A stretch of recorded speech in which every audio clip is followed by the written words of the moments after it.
Olá, meu nome é Leandro Lopes, professor aqui de Teologia. Hoje nós vamos estar falando, pessoal, na nossa unidade 1, da nossa disciplina de Língua e Cultura Hebraica 1, onde nós vamos estar falando, pessoal, estudando essa cultura tão rica, tão bela, tão bonita que é a cultura e língua judaica, né? Então veja, pessoal, quando a gente pega a história social, por exemplo, de Israel, né, a gente tenta pegar ali o início, digamos ali, né, o ponto de partida da história social de Israel, por exemplo. Então veja, em qual momento podemos começar uma exposição da história social de Israel? É uma pergunta. Em qual momento podemos começar, né, uma exposição da história social de Israel? Conforme o relato bíblico, a história de Israel começa como pré-história com as famílias patriarcais, né? E aí, a gente pode pegar figuras ali como Abraão, Isaac, Jacó, Jó, esses homens, digamos, vamos ver os mais antigos ali que a Bíblia vai citar, né? Vai falar. E a gente pega a figura deles como o começo de uma pré-história com as famílias patriarcais, né? Esses homens que tinham um grande prestígio no meio familiar, ele tinha uma grande autonomia, onde ele era respeitado por todos ali, não somente pela sua esposa, filho, mas também pelos seus empregados, né? Então ele tinha uma grande influência ali, de autonomia, de voz, de autoridade, né? Então vejam, embora exista uma linha de que a história de Israel propriamente dita começa aproximadamente em 2300 até 1200 a.C., ou também alguns tomam como ponto de partida o reino davídico-salomônico.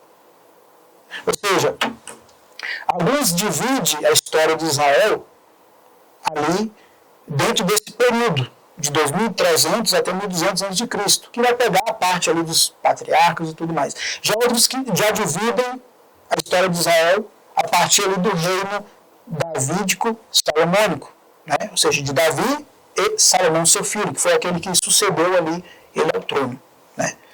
Então veja, a história de Israel seria dividida em o processo da formação do povo e os reinos de Israel e Judá. Então seria basicamente isso. A sociedade antiga entra nesse contexto onde o povo de Israel era, em sua maioria, povos nômades ou seminômades. Ou seja, pessoal, uma característica do povo de Israel é que eles eram um povo nômade ou seminômades. O que é nômade? Num linguajar mais, hoje em dia, mais contemporâneo, digamos assim, o nômade é o que a gente chama de cigano. Né? Os povos ciganos. E geralmente o povo cigano eles têm uma característica a qual eles não têm uma residência fixa. Ou seja, hoje eles estão aqui, amanhã já estão em outro lugar, sempre estão migrando de um lugar para outro. Então o povo de Israel, o povo de Deus aqui, eles eram nômades ou seminômades, porque eles viviam assim também. Então hoje eles estavam aqui, amanhã já estavam em outro lugar.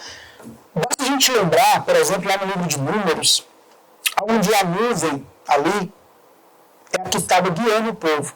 E o interessante ali, que quando a nuvem parava, diz o texto bíblico, quando a nuvem se movimentava, o povo de Deus armava, desarmava as suas tendas, suas coisas, e ia seguindo a nuvem. Porque ela era o guia do povo ali. Por isso que a Bíblia diz que durante o dia, a nuvem os guiava, e à noite uma coluna de fogo os iluminava no deserto. Então, enquanto, diz o texto bíblico lá em Números, que enquanto a nuvem estava ali se movimentando, o povo também estava se movimentando, seguindo ela, porque ela estava guiando o povo. Quando a nuvem parava, o povo também parava. Quando a nuvem se movimentava, o povo se movimentava. Então, assim, tanto é que o livro de Números vai mostrar, pessoal, uma lista extensa de lugares por onde o povo de Deus ali passou.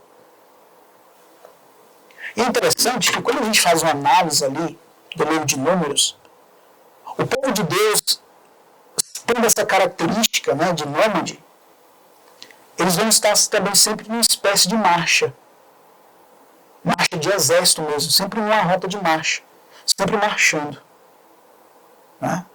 Então veja, essa é uma das características do povo de Deus, onde eles não tinham uma residência fixa. Eles só vieram a ter a residência fixa quando eles chegam ali, no famoso lugar, né, que mana leite e mel, Canaã.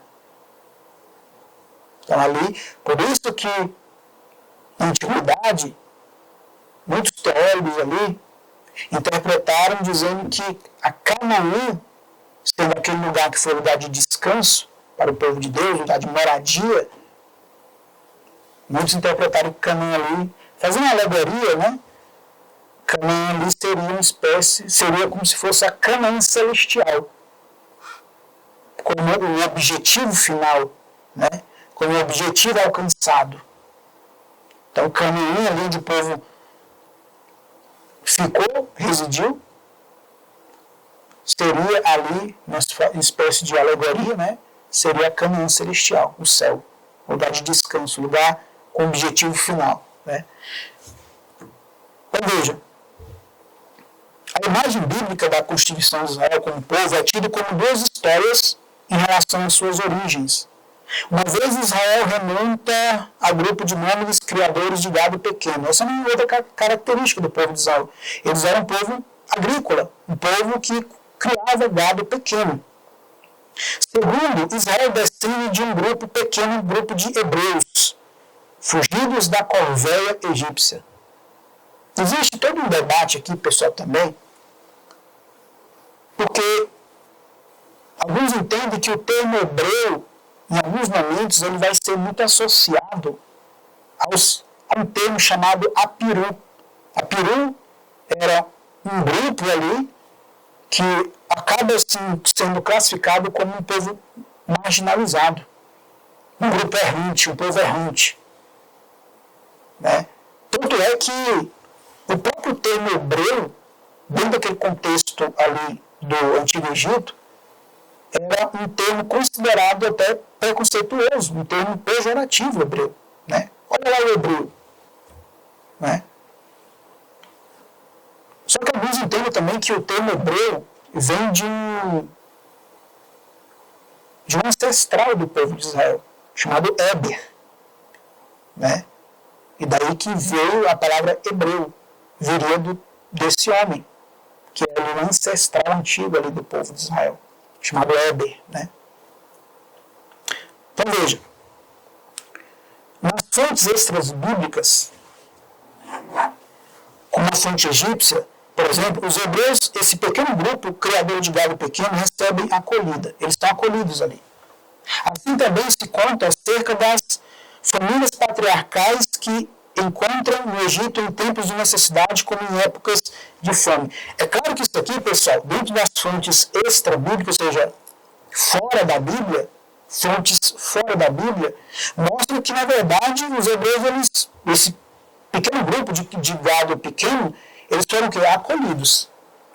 Porque dentro da história mesmo, tradicional, na verdade, o povo hebreu foi feito escravo no Egito, por 400 anos, 430 anos. Depois foram libertados.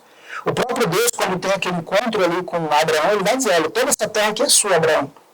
Porém, o teu povo será escravo nela por 400 anos. Porém, no final disso, eles serão libertos e sairão com grandes despojos. E assim aconteceu, se cumpriu. Mas nas fontes extra-bíblicas, ou seja, fontes egípcias, já mostra o quê? Que os hebreus, esse pequeno grupo, criador de gado pequeno, eles recebem o quê? A acolhida. Né?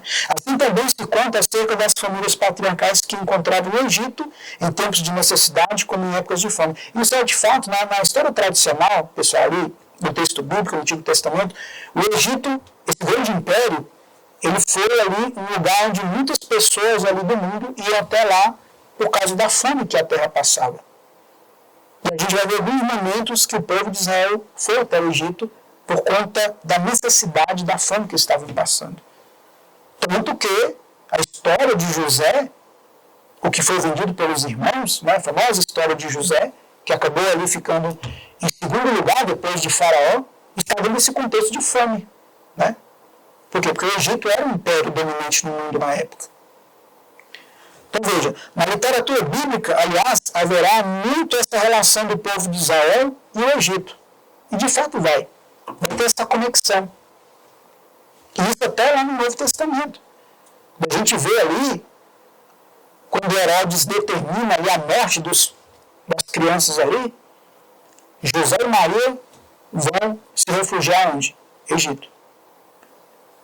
É claro que ali nos tempos do Novo Testamento, o Egito já não vai ter mais aquele poderio que tinha na Antiguidade, outrora. Mas mesmo assim era uma rota ali de refúgio ainda. Né? Então veja, um dos maiores impérios do mundo na Antiguidade. O Egito foi um dos maiores impérios, pessoal, da Antiguidade. Depois foi perdendo força por conta das revoltas internas, né? Guerras civis e tudo mais, mas é um dos maiores impérios do mundo que já existiu. E existe uma grande cultura ali também. Né?